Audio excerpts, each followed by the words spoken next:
Mas eu acredito que vai dar certo. A internet aqui talvez não seja tão constante. Mas vamos tentar. Essa noite nós vamos falar um pouco sobre o assunto que nós temos desenvolvido aqui na nossa meditação, no que foi falado até agora sobre o acampamento. E nós observamos pela manhã como no peregrino John Bunyan representa o início da jornada, da peregrinação, como uma pessoa que entendeu a sua necessidade de vida eterna. Ele entendeu que ele tinha pecado, e o pecado era a sua destruição. Ele queria libertação da sua culpa, ele queria que não fosse castigado conforme ele merecia ser castigado pelos seus pecados. Então, o que ele faz é que ele abandona a cidade da destruição, pessoas falando com ele para voltar, ele diz, não, vida eterna, eu quero a vida eterna. E é isso que ele sai em busca. Então, ele é orientado para entrar pela porta estreita. É um início de uma caminhada, né? Onde ele vai encontrar também o perdão dos seus pecados, o alívio do fardo dos seus pecados.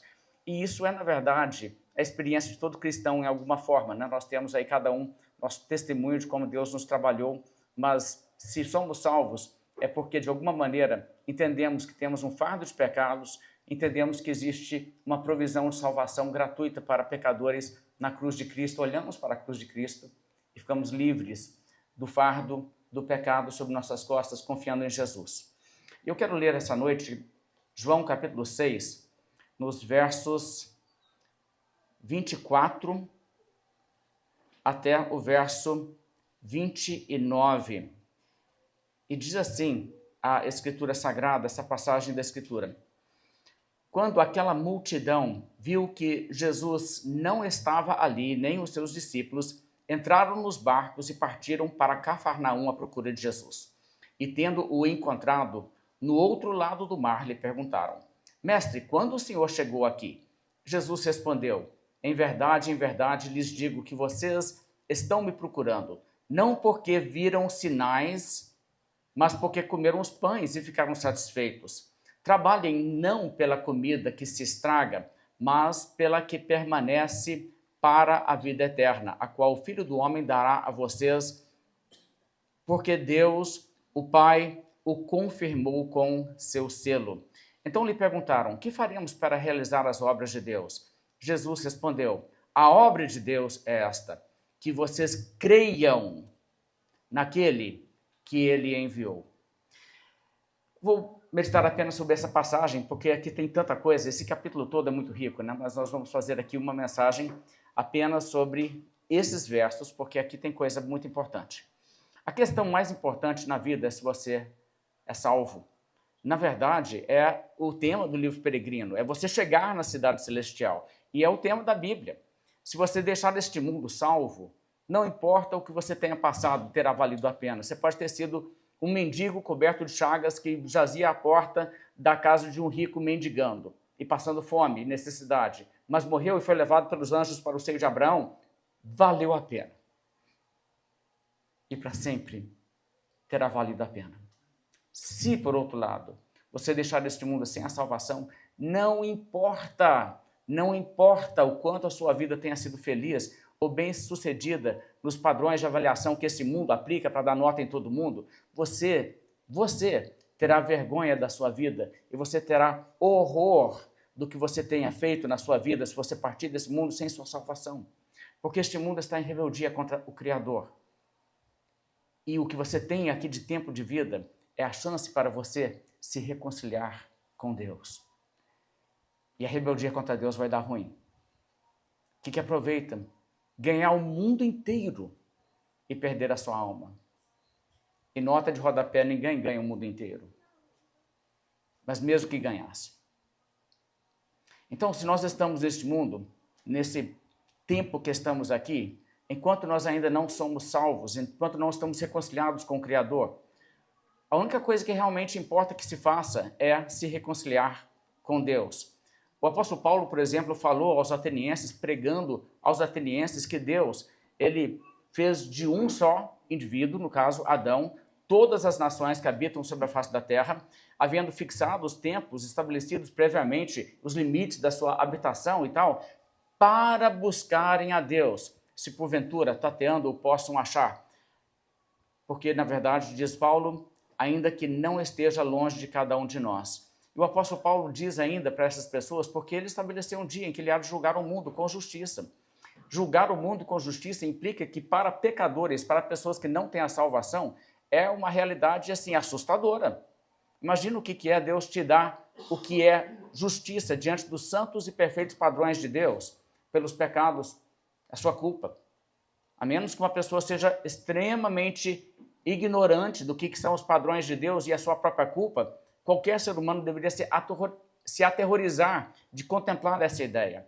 Mas a ideia também que a Bíblia transmite, a mensagem da Bíblia é que existe salvação. E Jesus veio ao mundo para isso. As pessoas às vezes sabem que a história de Jesus é que ele curou doentes, ele alimentou famintos e fez coisas desse tipo durante seu ministério terreno. Mas algumas pessoas acham que talvez seja esse o seu objetivo ali, né? Mostrar bondade. Gente, mas na verdade não era bem essa a finalidade. Os milagres de Jesus, a Bíblia diz que ele mesmo falou, se eu não faço os sinais que meu pai me deu para fazer, então não acredita. Mas se eu faço realmente esses milagres, então creia para que você tenha vida eterna. O apóstolo João encerra a sua mensagem sobre Jesus no Evangelho de João dizendo, na verdade, Jesus fez muitos sinais que não foram registrados nesse livro. Esses, porém, foram registrados para que vocês creiam que Jesus é o Filho de Deus e que, crendo, vocês tenham vida em seu nome. Os milagres de Jesus foram feitos para isso, para levar pessoas a crerem nele, porque não é a solução de uma situação de dor, de incômodo, de fome temporária que é importante que aconteça na sua vida. É a questão da vida eterna. E Jesus, então, expressou assim a sua missão. Ele, quando foi na casa de Zaqueu, um homem que não era convertido, mas que se arrepende do seu pecado e professa a sua fé, e naquele momento Jesus diz, hoje houve salvação nessa casa. E é para isso que Jesus veio, ele diz, porque o Filho do Homem veio buscar e salvar o perdido. Jesus veio para isso. E como ele faz isso? Na verdade, não é apenas pregando como ele pregou ali para Zaqueu e tantos outros, isso é parte, mas sem o sacrifício de Cristo na cruz, nada disso teria validade, porque não haveria expiação dos nossos pecados. Por isso, Jesus enfatizou que o Filho do Homem veio para servir e dar a sua vida em resgate por muitos.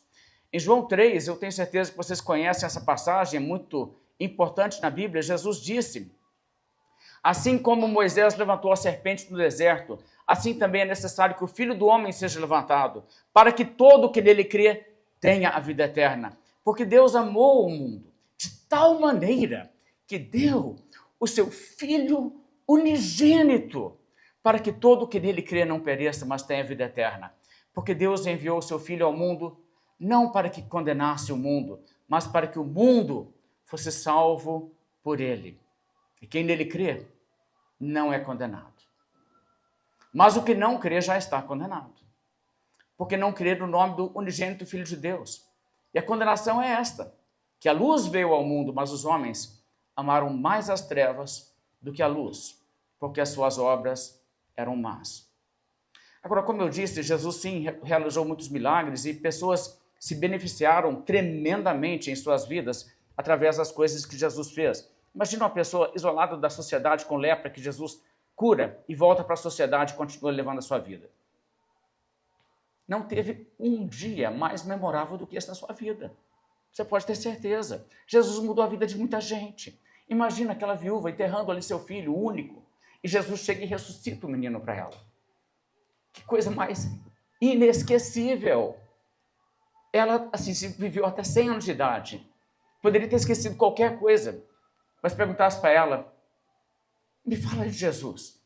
Ela te falaria, Jesus chegou lá, o dia que meu menino morreu. E Jesus chegou lá e parou o enterro. E Jesus ressuscitou o meu filho. E me restaurou o meu filho nos meus braços. Você acha que aquilo que Jesus fez era pouco marcante? Gente, aquilo ali era coisa muito marcante. E, no entanto, não era o foco. Porque não é o principal. Porque nós vivemos aqui nesse mundo, nós começamos a olhar as coisas dessa vida e nós achamos que é tudo isso aqui. E a gente começa a se infectar com aquela mentalidade que o mundo diz que você só vive uma vez, aproveita enquanto você está aqui. A vida é curta. Mas isso não é verdade. Na verdade, a sua existência, ela é longa, você está só vendo um pouquinho dela aqui. Isso aqui é só uma pontinha, um início, um prelúdio de uma eternidade infinita. E por isso o que importa é que aqui e agora, nesse tempo de vida, você seja reconciliado com o Criador. Marcos, capítulo 1, a Bíblia conta como Jesus Cristo havia curado todos os doentes de uma cidade. E no dia seguinte, Jesus estava orando num lugar deserto à parte, e os discípulos foram procurar Jesus e disseram a Jesus: Mestre, todos estão à sua procura. E Jesus então falou assim: vamos a outros lugares, aos povoados vizinhos, a fim de que eu pregue também ali, pois para isso é que eu vim. Está vendo? Jesus não veio só para trazer ali as curas e os milagres que de fato beneficiaram pessoas, mas ele veio para quê? Pregar também nos outros lugares, porque para isso que ele veio. Jesus veio para trazer a graça através do seu sacrifício na cruz e a verdade através do seu ensino. Então, o foco de Jesus era, na verdade, transmitir a mensagem que o Pai lhe deu para pregar, a mensagem do Evangelho. Então, é isso, na verdade, que Jesus estava buscando transferir para as pessoas. Agora, as pessoas do nosso texto aqui em João capítulo 6 não tinham compreendido isso. Eles viram Jesus multiplicar os pães e eles acharam aquilo o máximo. Pensaram, gente, mas que coisa boa. E eu imagino que aquele pão devia ser bom, tá? Isso aí a Bíblia não fala, não. Mas eu estou tirando, assim, uma deixa lá de João, que diz que quando Jesus transformou água em vinho, o pessoal tomou e falou assim: olha, esse negócio aqui é o melhor negócio que eu já tomei na vida. De onde é que veio esse negócio mesmo? Tem como comprar na loja isso aí? Sabe, porque o negócio era bom. E eu imagino que o pão que Jesus fez também não deve ter ficado para trás, não. E o pessoal chegou lá no dia seguinte querendo mais pão, querendo mais coisa. E, na verdade, você vê que eles não entenderam o foco. O que é que Jesus queria transmitir para eles? Eles não estavam preocupados com salvação, com vida eterna, perdão de pecados. Estavam preocupados, sabe com o quê? Qualidade de vida. Tipo quase todo mundo que você conhece. Não está preocupado com a eternidade, está preocupado com o aqui e agora. Então eles foram atrás de Jesus no dia seguinte. O verso 24 diz que eles partiram para Cafarnaum à procura de Jesus. Você diz, que lindo, né? A Bíblia diz, buscar o Senhor enquanto se pode achar. E eles estão... Não, eles não estão. Eles estão procurando milagres. E quando eles chegaram para Jesus, Jesus foi muito franco. E Jesus os abordou dessa maneira, não por falta de amor, mas por amor. Porque eles precisavam dessa sacudida para que eles percebessem que aquilo era fútil que eles estavam tentando. Ver Jesus fazer mais um milagre, beneficiar-se ali de alguma maneira com isso. E Jesus lhes disse, em verdade lhes digo, que vocês estão me procurando, não porque viram sinais, mas porque comeram os pães e ficaram satisfeitos. Ou seja, vocês não entenderam o importante aqui. Então Jesus colocou essa advertência. Trabalhem, não pela comida que se estraga, mas pela que permanece para a vida eterna, a qual o Filho do Homem dará a vocês, porque Deus, o Pai, o confirmou com o seu selo. E quando ele diz assim, Deus, o Pai, o confirmou com o seu selo, ele está falando dos milagres. Vocês já viram o suficiente para saber que a coisa que é real, eu não estou aqui falando qualquer ideia de um maluco. Deus provou para vocês que o que eu estou falando é uma mensagem de origem divina. Vocês precisam dar ouvidos. Então, Jesus aqui faz uma exortação e ouça novamente essas palavras. Trabalhem. Jesus mandou que eles trabalhassem, ou seja, que eles se empenhassem. Eles estavam correndo atrás de alguma coisa, mas da coisa errada. Jesus diz que vocês deveriam se preocupar com outra coisa, não a comida que perece, a coisa perecível, a coisa temporária, mas com aquela coisa que é de valor eterno, com aquilo que subsiste para a vida eterna, como diz em outra tradução. Verso 28, então, eles trazem para Jesus essa pergunta e dizem, que faremos para realizar as obras de Deus? Agora, não é difícil de entender o que eles queriam dizer aqui.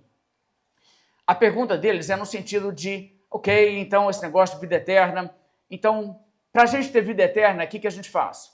Quais são as obras que Deus requer? O que agrada a Deus? O puritano Thomas Goodwin, por exemplo, explicou assim, por obras de Deus, eles se referem a obras aceitáveis a Deus.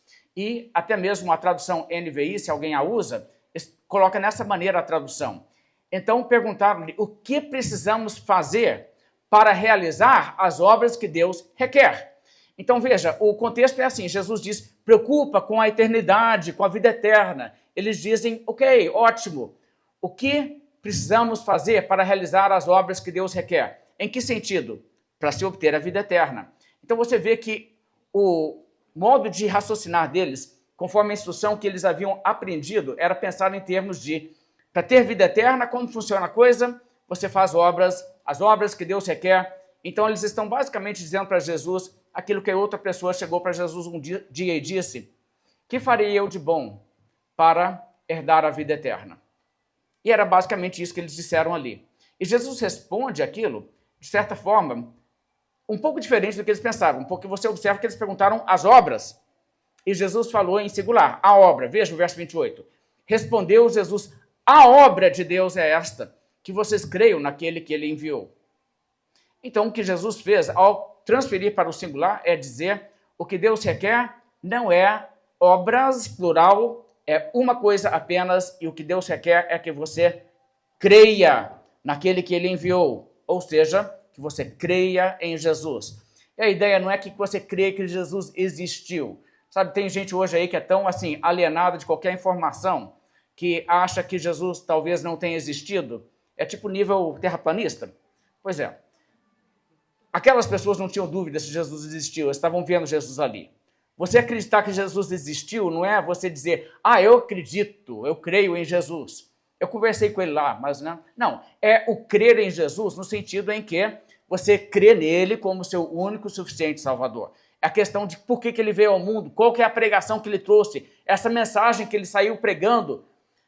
Arrependei-vos e crede no Evangelho. É crer nele, para que ele seja o seu Salvador. Então, a essa altura, os judeus perguntaram o que Deus requer, quais são as obras. Jesus diz: é uma obra, a obra é que vocês creiam. Quando a fé é exercida em Cristo, quem é que crê? Pensa comigo essa questão. Eu levanto isso pelo seguinte: existe uma alegação que algumas pessoas colocam que dizem: o que Jesus falou aqui foi assim, não é vocês que fazem a obra, não. A obra quem faz é Deus. A obra de Deus é que creiais. É como se ele estivesse dizendo: não é vocês que fazem nada, não. Quem faz a obra é Deus. Não é isso que Jesus está dizendo aqui, não, tá? Ok? O que Jesus está dizendo é: a obra que Deus requer, respondendo nos termos que eles perguntaram, é que vocês creiam. É isso que Jesus disse para esse pessoal. E deixa-me mostrar aqui. Os judeus certamente não estavam perguntando para Jesus o que é que Deus faz. E muito menos Jesus estava dizendo para eles: não existe nada que você deva fazer, não existe nada que Deus requer de você. Tudo depende de Deus fazer alguma coisa. Não é isso que Jesus está dizendo aqui. Jesus está especificamente dizendo para eles que eles é que precisam crer. E se vocês notarem no verso, é bem explícito que vocês creiam. Vocês devem fazer uma coisa, a obra que Deus requer que vocês creiam. Deixa-me ler Calvino, como ele explica essa passagem. Ele explica assim: é isto apenas que Deus requer de nós, que creiamos. Okay? Calvino está explicando esse verso, João 6, 29. E ele está dizendo: olha, qual é a obra que Deus requer de nós? Uma coisa só. É isto apenas que Deus requer de nós, que creiamos. Agora eu vou ler a citação mais longa em sequência. Pois há um contraste implícito entre a fé e as obras e esforços dos homens. Lembra que eles trouxeram ali a ideia de obras? Quais obras façamos? Jesus diz uma coisa só, e é crer. É a fé somente. Jesus aqui está pregando sola fide. Mais adiante, Calvino prossegue e diz: aqueles que inferem dessa passagem que a fé é o dom de Deus estão enganados, pois Cristo não mostra agora o que Deus produz em nós, mas o que ele deseja e requer de nós. Tá vendo? Isso é verdade, que a fé é um dom de Deus e Deus nos leva a crer. O Espírito Santo toca o coração e opera em nós, não há dúvida. Mas o assunto aqui não é este, Calvino diz. Ele diz: essas pessoas que pensam que aqui seja isso, entenderam errado o texto, tá? Cristo não mostra agora, nessa passagem, o que Deus produz em nós, mas o que ele, Deus, deseja e requer de nós. Então Calvino prossegue e explica: é um sofisma vão, sob o pretexto dessa passagem, afirmar que somos então justificados pelas obras.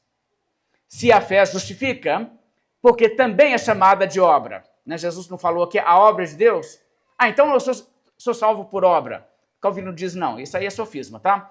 Primeiro, Calvino novamente, é bastante claro que Cristo não fala com estrita precisão quando chama a fé de obra, assim como Paulo faz uma comparação entre a lei e a fé e a lei das obras. Romanos 3, 27.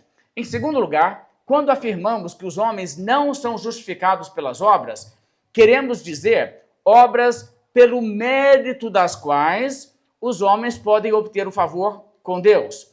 Agora, a fé não traz nada a Deus, mas, ao contrário, coloca o homem diante de Deus como vazio e pobre, para que ele possa ser cheio de Cristo e de sua graça. É, portanto, se nos for permitido a expressão, uma obra passiva, a qual nenhuma recompensa pode ser paga e não confere ao homem outra justiça, senão aquela que ele recebe de Cristo, a imputação da justiça de Cristo. Você crer não te dá pontos com Deus, ok? Então, se você crê, você recebe a imputação da justiça de Cristo, e aí você é salvo. Não porque você ganhou mérito. O que você fez? Eu fiz um super trabalho. O que você fez? Eu criei. Não, crer não é obra, entendeu? Então, nesse sentido, Jesus usa a palavra deles, mas ele os redireciona para dizer que o requerimento que Deus tem para o ser humano é que ele creia. Então, é isso que o ser humano precisa fazer, tem que fazer, e se não fizer, será condenado. Porque Deus amou o mundo de tal maneira que deu o seu Filho unigênito para que o quê? Para que todo o que nele crê tenha vida eterna. O que crê não é condenado. O que não crê já está condenado. Então, a questão é, a salvação depende do ser humano fazer alguma coisa. Depende do ser humano crer.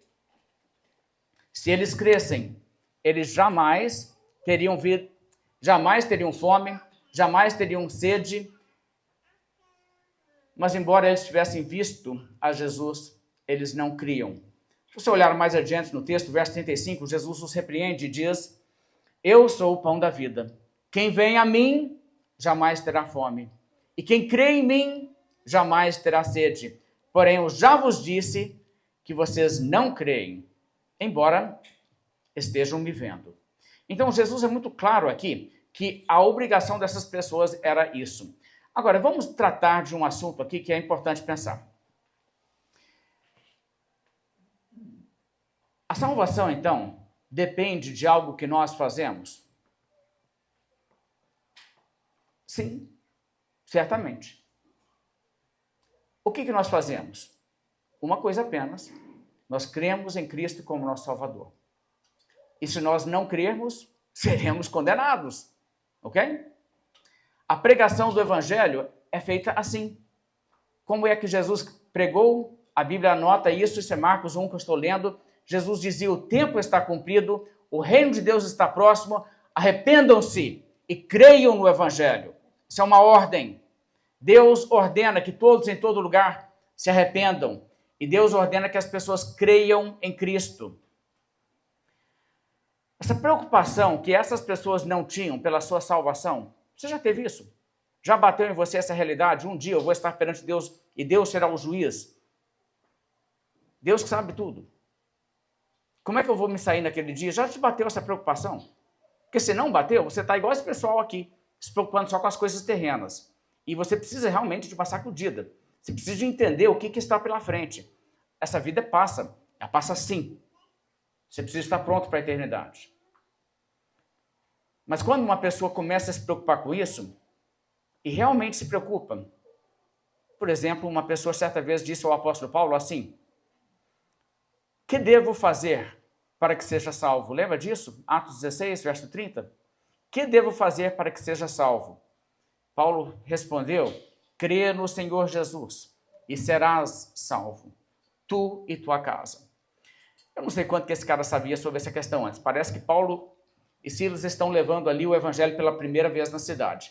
Mas a Bíblia diz que antes daquele momento, Paulo e Silas estavam lá cantando hinos, não é? Estavam cantando hinos, e de repente veio um terremoto, sacudiu tudo, quebrou todas as jaulas lá onde as pessoas estavam presas, as cadeias todas abertas. Bem, eu imagino que aquele homem devia estar achando muito estranha aquela situação, e bem curioso ouvindo aquelas músicas. E aquelas músicas com certeza tinham um pouco de conteúdo, sabe? Não devia ser essas musiquinhas que o pessoal canta aí hoje em dia em algumas igrejas que não fala nada. Porque o homem chega lá para eles e diz: o que eu faço para ser salvo?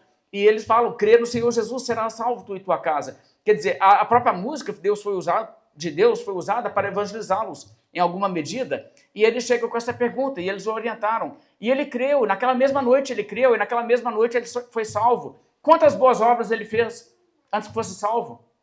0.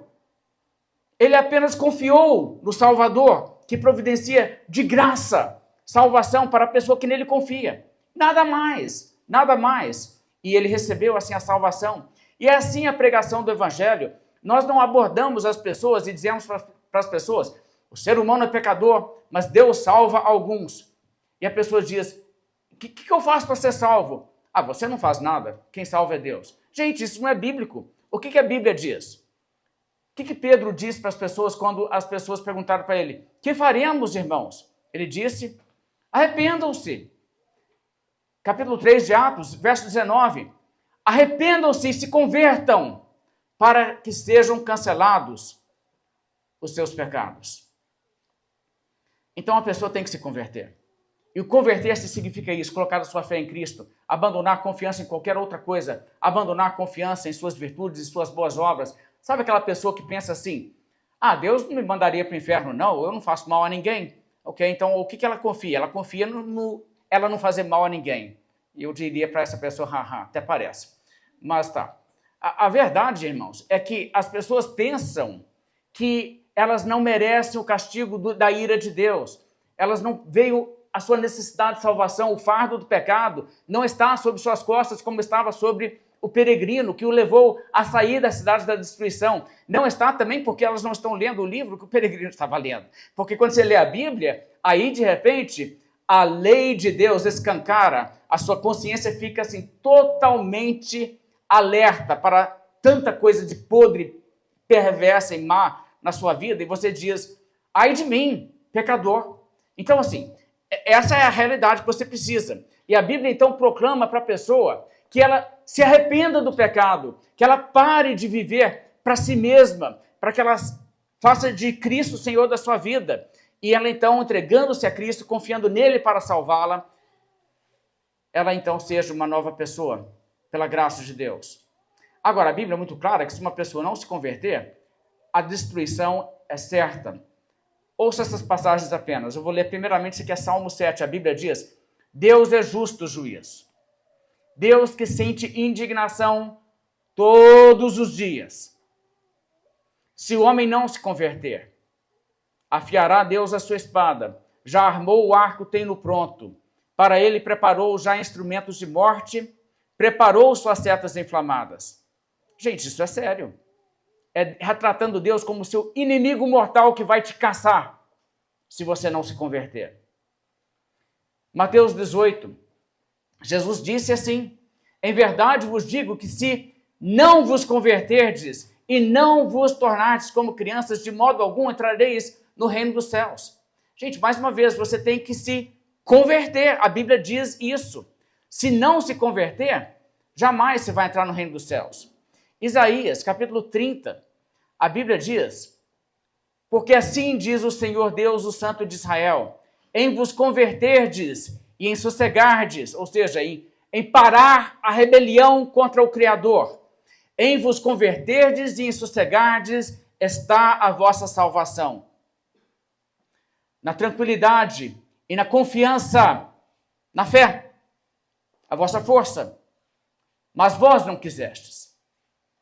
Se uma pessoa não vai a Cristo, é sempre culpa dela. Mas então a Bíblia aqui fala nesses termos. Deixa-me repetir as frases, destacando-as dos versos. Arrependam-se e se convertam. Atos 3:19. A Bíblia fala para o pecador se converter. Salmo 7, verso 12. Se o homem não se converter, Deus o destrói. Mateus 18, Jesus diz: se você não se converter, jamais você vai entrar no reino dos céus.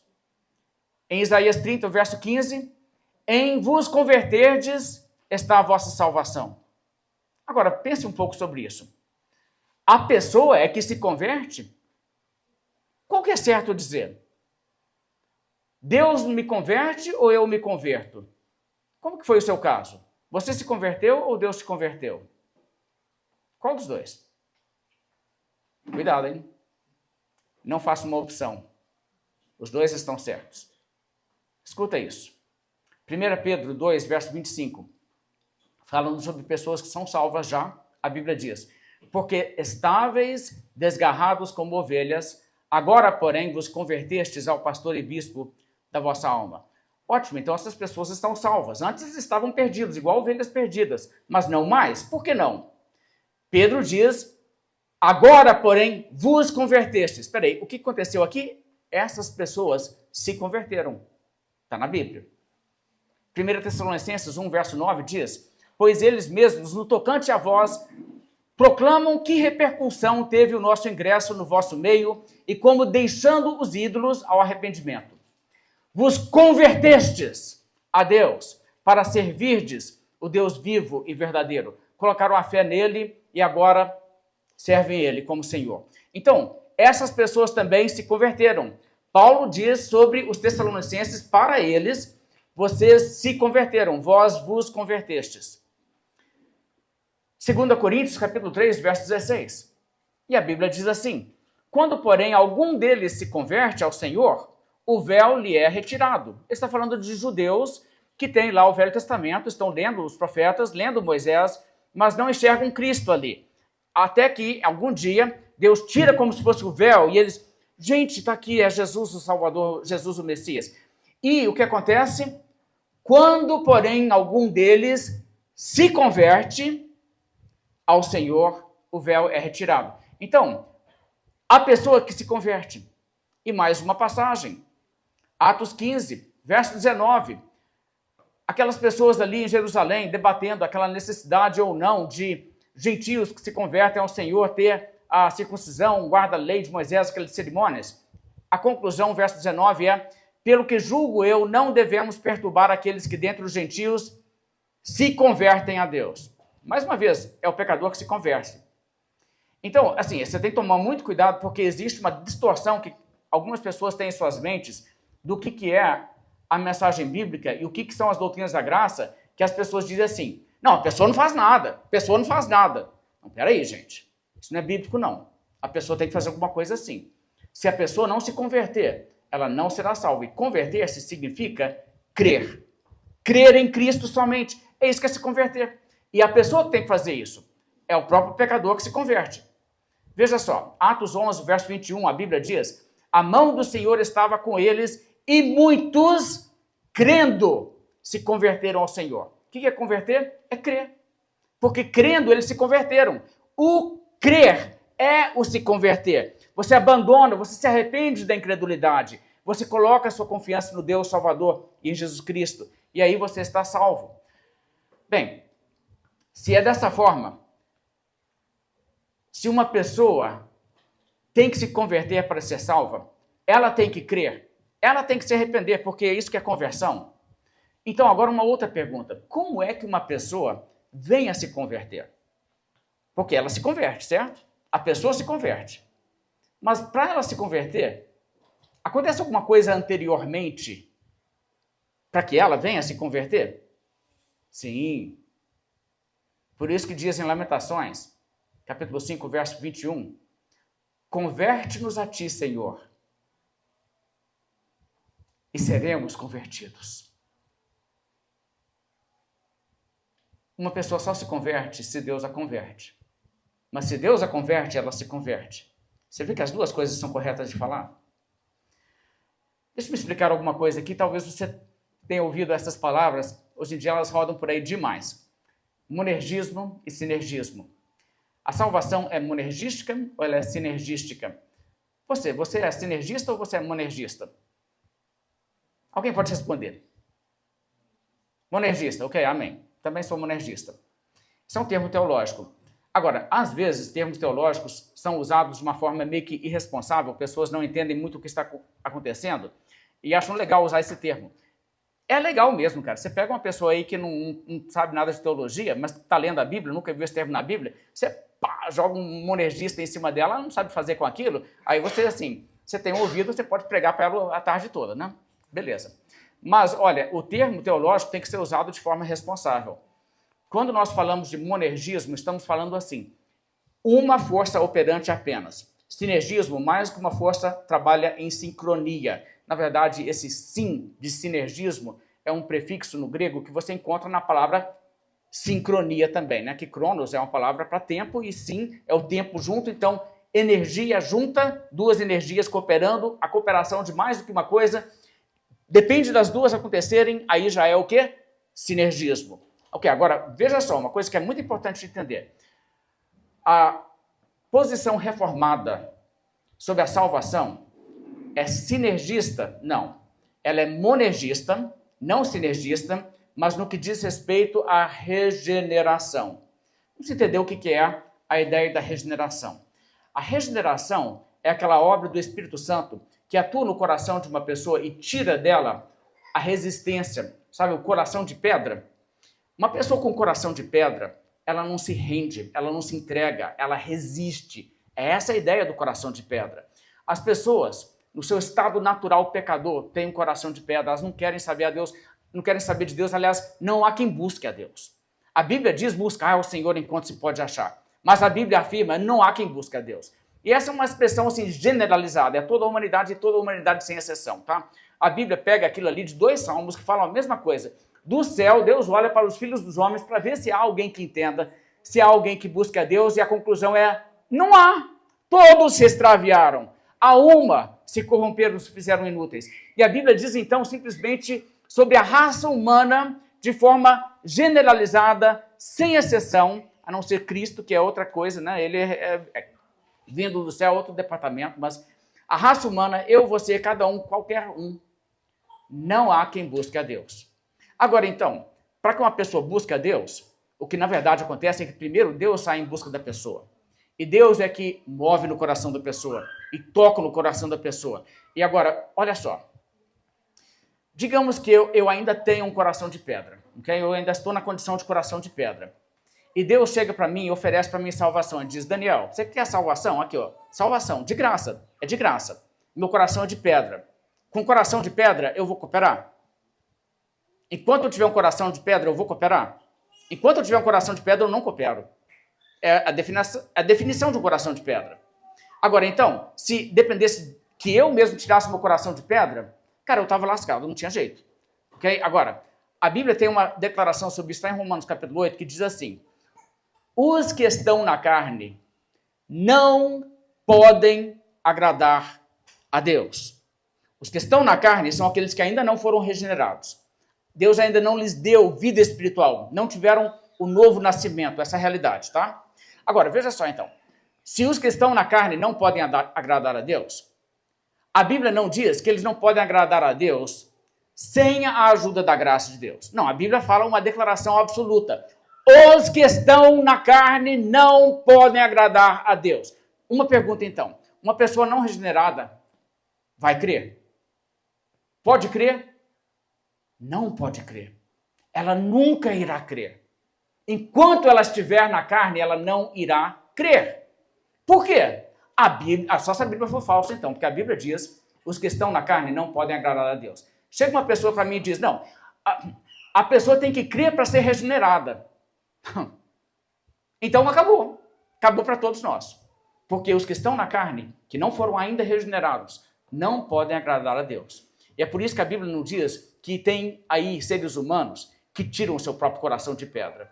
Ele teria que ter uma outra inclinação, outra vontade de disposição para assumir uma empreitada dessas, né? Tipo assim, vou tirar o meu coração de pedra. Para a pessoa querer isso, teria que ser alguém que já não tem um coração de pedra, gente, é óbvio. Então, assim, a Bíblia fala que Deus é que tira o coração de pedra. Deus é que coloca dentro da pessoa o seu espírito. E aí o que acontece? Aí a pessoa passa a andar nos caminhos de Deus. Agora, quando a pessoa passa a andar, a pessoa está agindo? Sim, a pessoa está agindo. Ela que anda, ok? E ela que obedece, e ela que crê, e ela que se arrepende, e ela que se converte.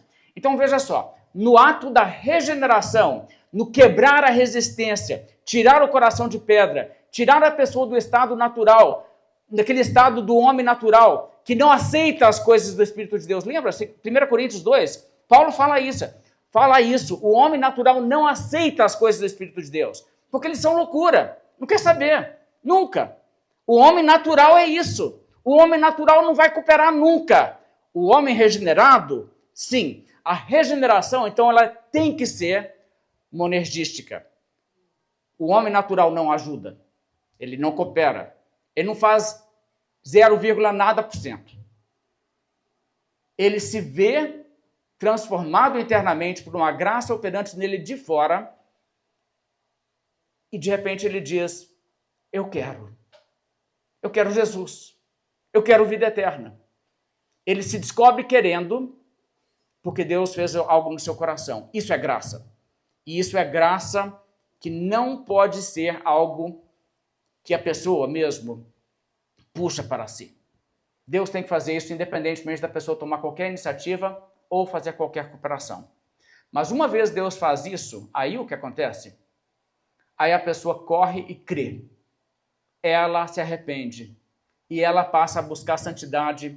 E ela passa a buscar a vontade de Deus. E ela vive uma nova vida. E o preceito da lei se cumpre em nós que andamos no Espírito, não segundo a carne. Isso é a vida de uma pessoa que teve essa experiência. Isso é o que aconteceu quando Zaqueu disse, vou doar metade do que eu consegui ganhar com essa vida que eu levei até hoje para os pobres, e qualquer pessoa que eu defraudei eu vou pagar de volta, eu vou pagar em muito mais do que eu defraudei a pessoa. Para que Jesus então falasse, hoje houve salvação nessa casa. Agora entenda uma coisa, nunca vai acontecer de uma pessoa ser regenerada e não se converter.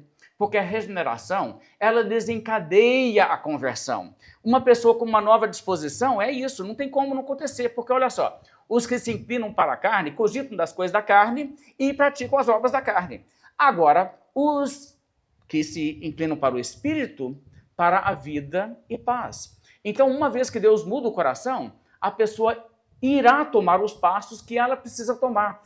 E o ser humano precisa crer em Cristo como seu Salvador, precisa se arrepender do pecado. Agora, aí é uma questão.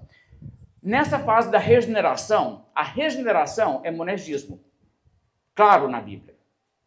E a conversão, o aspecto crer e se arrepender. Monergismo ou sinergismo?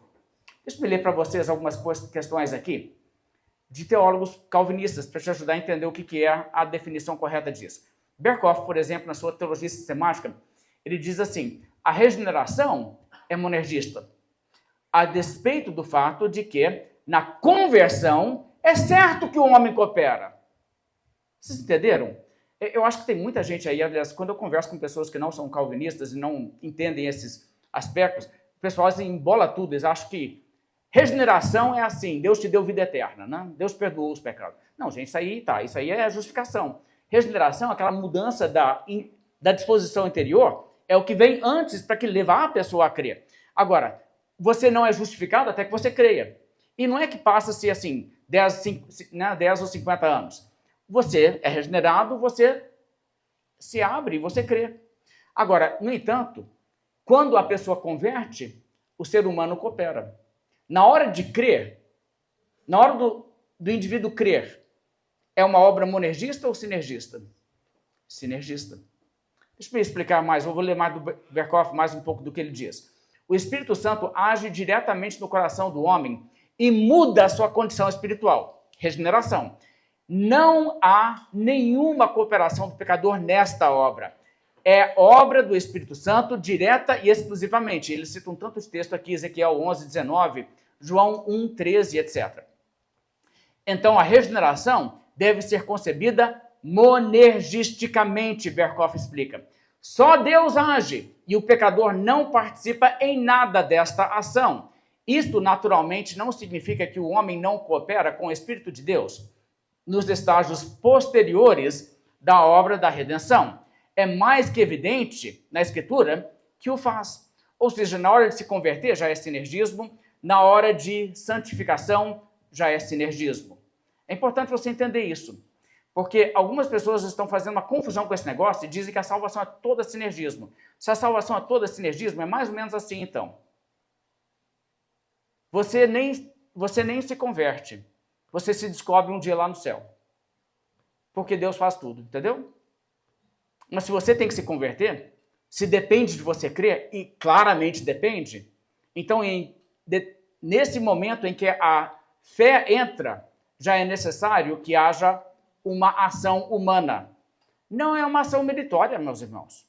Não é nada que te torne merecedor. Crer em Cristo não é tipo assim, né? Olha quantos pontos que eu ganhei, olha o meu mérito, olha lá meu currículo.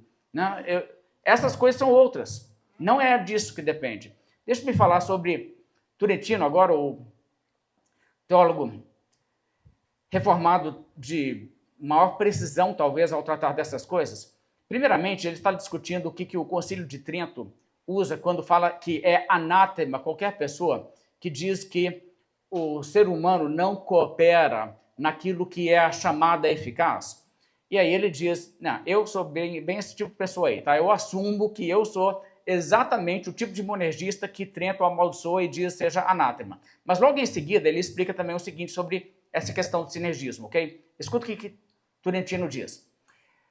Isso não diz respeito à segunda fase da conversão, na qual o homem, sem dúvida, não é meramente passivo, mas coopera com Deus. Ou melhor, atua sob a influência de Deus. Mas o homem atua, Deus o conduzindo, o levando a agir. De fato, é o ser humano quem, de fato, crê e se converte a Deus, movendo-se para o viver uma nova vida. Em vez disso, a questão, o monergismo, no caso, diz respeito ao primeiro momento em que ele se converte e recebe nova vida na regeneração. Veja, Turentino está dizendo regeneração monergista, conversão sinergista. Nós sustentamos, ele conclui, que ele é meramente passivo nisso, na regeneração, como um sujeito receptivo e não como um princípio ativo. Ok, então, é muito claro essa questão. Agora, assim, tem pessoas que realmente acham que a salvação acontece assim. Sabe, por exemplo, no dia 4 de maio de 1521, Lutero estava saindo daquela confrontação que ele teve em Worms, onde eles quiseram que ele retratasse e falasse, eu abjuro, tudo que eu falei aqui eu jogo fora, e ele falou, não posso fazer isso, então ele sabia que ele estava, então, sob ameaça de morte certa. E ele saindo daquele lugar, voltando para Wittenberg, ele foi sequestrado por pessoas ali disfarçadas, bandidos, e ele pensou assim, já era, me pegaram para me queimar. Pensava realmente isso. Mas eram pessoas enviadas ali para não deixar que eles o pegassem e matassem. E levaram, então, a um lugar seguro, onde ele estaria escondido para que não o matassem. Lutero teve uma participação ativa nisso? Teve nada, não? Eles o salvaram de queimar na estaca, mas ele não fez nada. A salvação é assim? Não é assim, não. A salvação é retratada de outra maneira. É Deus amolece o seu coração. E aí ele te convida. E você vem. E depende de você vir. E você só é perdoado quando você vem. A Bíblia diz em João, capítulo 1, verso 11, veio para os que eram seus, e os seus não o receberam. Mas a todos quantos o receberam, deu-lhes o poder de serem feitos filhos de Deus, a saber, aos que creem no seu nome, os quais não nasceram do sangue, nem da vontade da carne, nem da vontade do homem, mas de Deus. Esse final, o verso 13, enfatiza que ali existe uma coisa, não é que a pessoa de si mesmo resolveu, e é isso que deu a salvação para ela. Na realidade, o que aconteceu, muito importante entender, eles não tiveram essa experiência de nascimento espiritual por um nascimento segundo a vontade da carne, nem da vontade do homem, nada disso. Isso aí foi Deus, ok? Só que existe também o seguinte, quem são essas pessoas? Os que o receberam. Em que sentido receberam? Bem, é importante você entender. O verso 11 diz que ele veio para o que era seu e os seus não receberam. O que significa os seus não receberam? Significa os seus o rejeitaram. É isso que está dizendo. Então, o contraste aqui de receber é aceitar ou rejeitar. Receber ou dizer não.